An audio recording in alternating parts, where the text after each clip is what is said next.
October 2 പ്രത്യേകത സകലമാന ആളുകൾക്കും അറിയാം.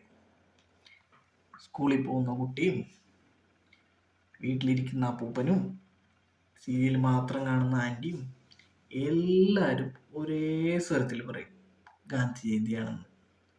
അതുപോലെ തന്നെ ഗാന്ധിജിയുടെ ബർത്ത്ഡേ പ്രഭാവത്തിൽ സ്വന്തം ബർത്ത്ഡേ മുങ്ങിപ്പോയൊരു മഹത് വ്യക്തിയുണ്ട്.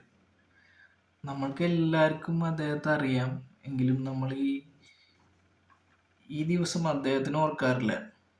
1965 ഇന്ത്യ പാകിസ്ഥാൻ യുദ്ധത്തിൽ ഇന്ത്യയെ നയിച്ച ജയ് ജവാൻ ജയ് കിസാൻ എന്ന മുദ്രാവാക്യം നമുക്ക് എല്ലാവർക്കും വിളിച്ചു തന്ന അന്നത്തെ പ്രൈം മിനിസ്റ്റർ ആയിരുന്ന ശ്രീ ലാൽ ബഹദൂർ ശാസ്ത്രിയെ നമ്മളാരും ഒക്ടോബർ 2 ഓർക്കാറില്ല. കാരണം അന്ന് ഗാന്ധി ജയന്തിയാണ്, പക്ഷെ അദ്ദേഹത്തിൻ്റെ ബർത്ത്ഡേ അന്ന് തന്നെയാണ്. അതുപോലെ തന്നെ നമ്മളിലെ പല മഹാന്മാരുടെയും മഹതികളുടെയും ബർത്ത്ഡേയും ഒക്ടോബർ 2 വരുന്നുണ്ട്. പക്ഷെ നമ്മൾക്ക് വേണ്ടി ഇതാരും ഓർക്കാനോ ആഘോഷിക്കാനോ ഇല്ല. സാരമില്ല, എല്ലാം ഗാന്ധിജിക്ക് വേണ്ടിയാണെന്ന് കരുതി നമുക്ക് സമാധാനിക്കാം, വിട്ടുകളയാം.